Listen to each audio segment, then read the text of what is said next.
So ibingibi baraho bavuze induru hirya baratugera barya sanctions, we do this, ubu buracya twapfuye kubera sanctions. Ariko by'umwihariko bagafatira ibihano RDF ndetse ngo n'abasirikare bakomeye bagera kuri 4 muri RDF bamaze gufatirwa ibihano, bagatunga urutoki Rwanda bakavuga ko baza kurufatira ibihano kandi bagiye kubwira isi yose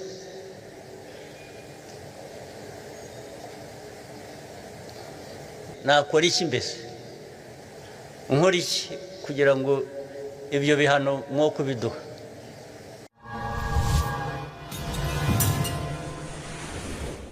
Iyi ntambara ya Kongo abantu bagiye bakagira iyo Rwanda, ntabwo intambara ari iyo Rwanda, ntabwo ari u Rwanda rwayitangiye, ahubwo icyo abayitangiye bashakaga nicyo turwana nacyo.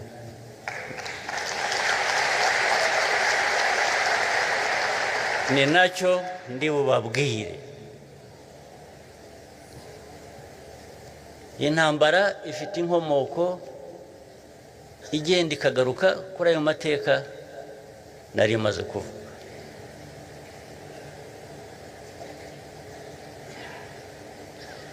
Abantu bitwa Abanyarwanda bamwe bagiye bisanga hakurya y'imipaka tuzi ubu ngubu y'u Rwanda, ntabwo ari u Rwanda rwabatwayeyo, ntabwo ari Abanyarwanda batwaye, ntabwo ari u Rwanda rwatwaye Abanyarwanda muri za Gisoro muri Uganda, ahantu hitwa Gisoro hano, ntabwo ari u Rwanda rwatwaye Abanyarwanda muri za Masisi muri za Rucuro na Heha, ntabwo ari u Rwanda rwabajyanyeyo.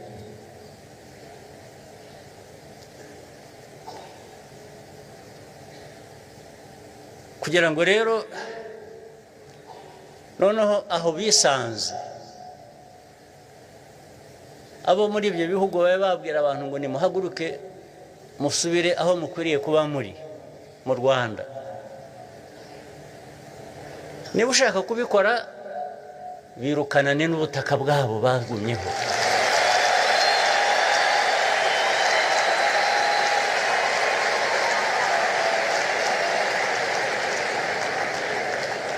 Ariko niba ukoresha ukuri cyangwa niba ushaka amahoro nkawe nk'uko abantu bose bayashaka, ugomba guha abantu uburenganzira bwabo. Byanze bikunze iyo utabuhaye abantu, udahaye abantu uburenganzira bwabo baraburwanira. Ni wa muriro navugaga.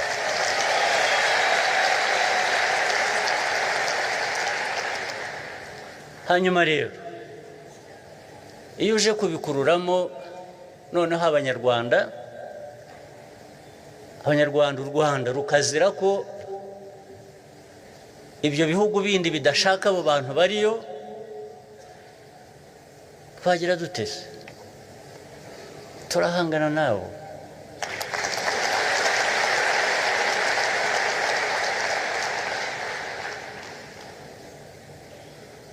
Iyo udafite n'amikoro nk'uko na yacu n'ubundi afite ahagarukira, ukoresha umutima utagira aho ugarukira, ubushake butagira aho bugarukira, na bike mu mikoro ufite.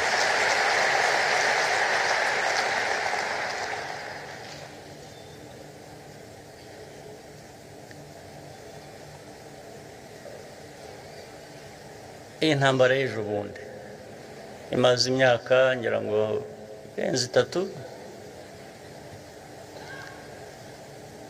ntabwo yavuye mu Rwanda na busa. Ibyo nayo babwiye ntabwo nirwa mbitindaho, sinirwa mbisubiraho. Ariko ziriya ntera hamwe mwumva buri munsi, mubona buri munsi, n'ejo bundi hari izo twahawe n'abarwana mu burasirazuba bwo muri Kongo. Mwarabonye kuri za television, abandi mwarabonye n'amaso yanyu.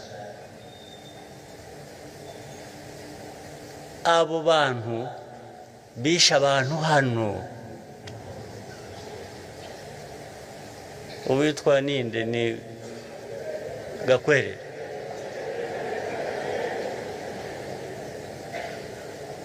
Gakwerere yishe abantu, yishe abavandimwe, yishe abanyarwanda, ariko si we gusa, nuko ari we wafashwe ejo bundi. Abandi baguye ku rugamba. Abo bantu byaragiye biba kuvuga ngo iyo uvuze FDLR, iyo uvuze interahamwe, bakavuga ngo ariko abo ngabo ngo kumuvuga ngo ni bangahe? Ushaka ko baba bangahe kugira ngo babe ikibazo?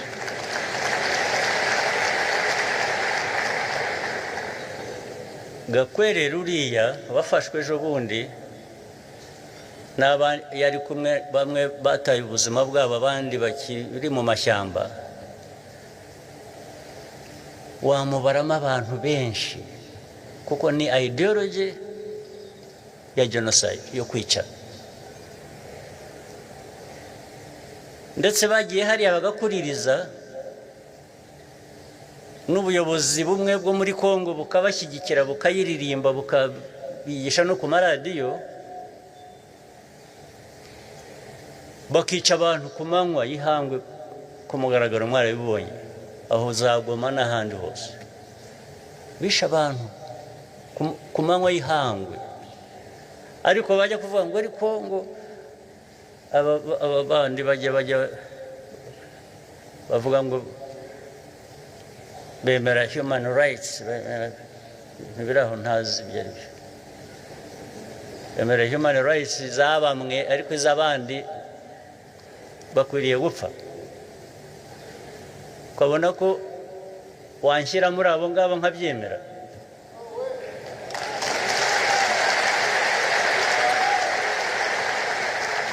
Washyira abantu mu bagomba gupfa bakabyemera, bakagutegereza kuza kubica?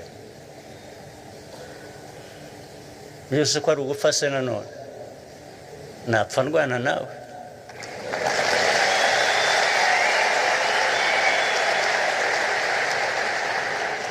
Ntabwo wansanga ndaho gusa ngo ntegereje ko uri buza kunyica. Ndakwica nanjye ahubwo.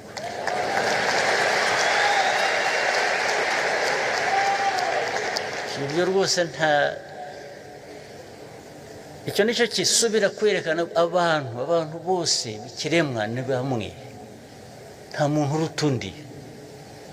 Ntabwo waza kumpimira ubuzima bwanjye ngomba kubaho, wowe urabikora nkandi, urabikora nkandi. Ubwo rero byarangira gutyo. Aba barwana muri Kongo batotejwe kuva ryari, ndetse buriya abantu nuko birengagiza amasezerano yabaye mu myaka, iyi ntambara ibaye ejo bundi mu 2022 byari byabaye no mu 2012. Imyaka 10 hagati itarashira intambara zongera zabaye. Ariko ari icyo gihe cya 2012 na mbere yaho, aba bantu bagiye bumvikana na za leta zari ziriho, bagera kuri byinshi, barumvikana, nta na kimwe kigize gishyira mu bikorwa. Ariko ubwo kumvikana ni ukuvuga ko bemeraga ko aba bantu bafite ukuri kwabo bagomba guhabwa. Ariko ejo bundi iraza birivanga, bijyamo ya ideology navugaga, bijyamo leta ya Kongo, noneho bijyamo n'abandi banyafurika uko bateye sinkuzi,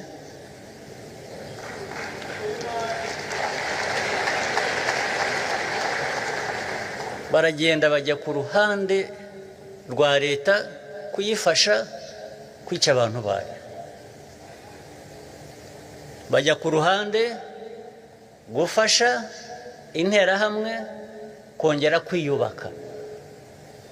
Muri interahamwe kuba zihari kuva muri 1994 kugeza n'ejo bundi, ntimwibwire ngo ni ibyapfuye kuba gusa.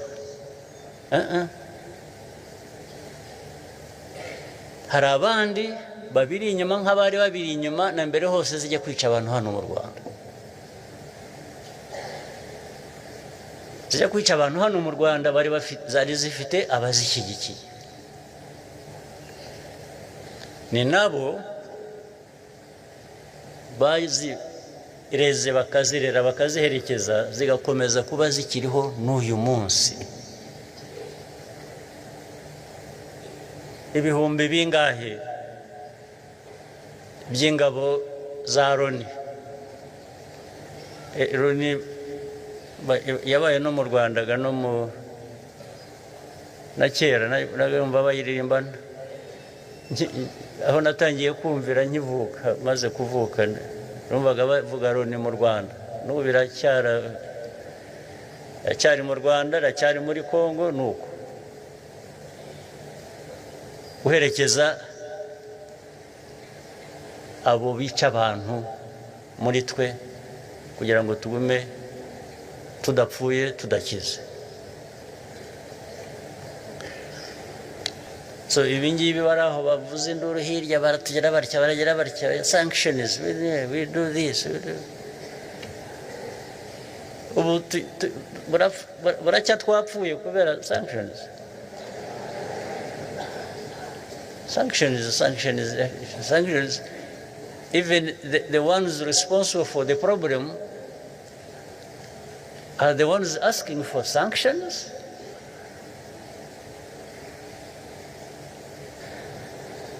Bakagenda bakajya i Kinshasa bagatunga urutoki u Rwanda, bakavuga ko baza kurufatira ibihano kandi bagiye kubwira isi yose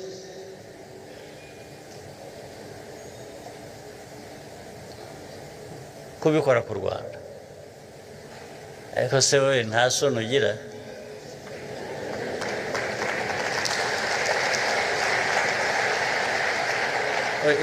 Isoni aho zikwiye gutangirira guhamagarira isi yose guteranira ku Rwanda koko.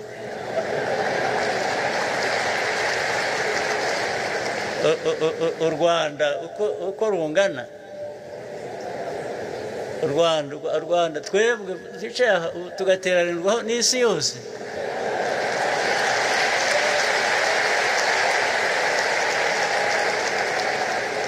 Ibyo ntibikwiye kuba biteye isoni abantu bamwe baturetse ko turaho twirwanaho twirwariza dushaka kubaho, dushaka kubaho uko dushaka kubaho, baduhaye amahoro, baduhaye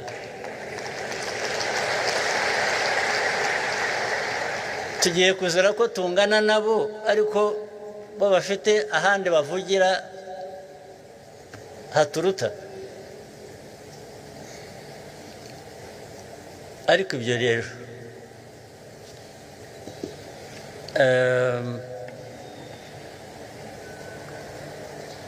ariko byahereye na kera, ntimugire ngo ni n'ibi by'intambara gusa, baduhereye kera.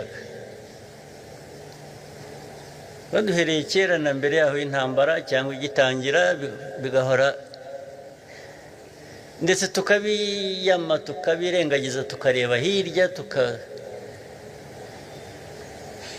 barabanza banga ambasada wacu twabohereje ngo ntibamushaka, kavuga ngo hari ukuntu ashobora kuba. In fact, there are those you ask,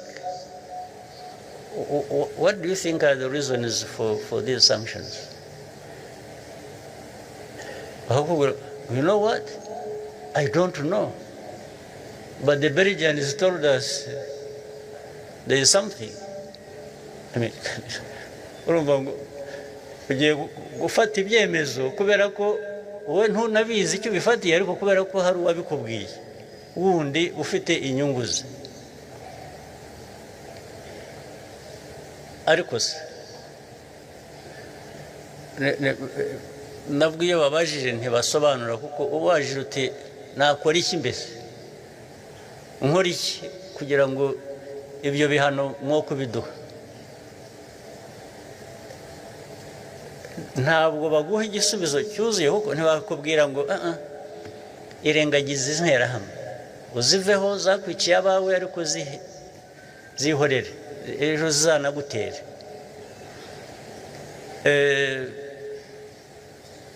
Muzi ibihumbi by'abantu dufite hano b'impunzi bavuye hakurya hariya birukanywe mu byabo, kuba ngo abo ngabo batuze ubihorere,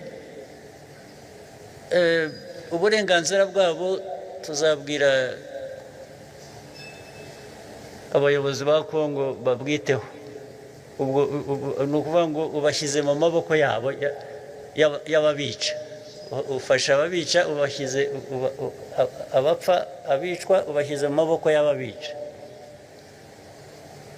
Byose bibaho. Iyi si turimo iri mu kinyejana cya kangahe kuko bisa nkaho byasubiye mu kinyejana kindi twahisemo cyarangiye. Mwewe ukubise ku musaya umwe harya ngo urahindura ukagira ibyo byo ntabyo ndimo.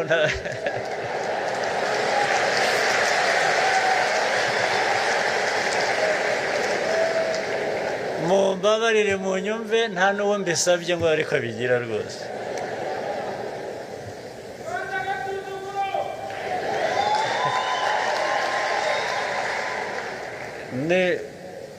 Nunkubita ku musaya umwe nugira amahirwe urasigara uri muzima rwose. Ibyo niyo dini yanjye.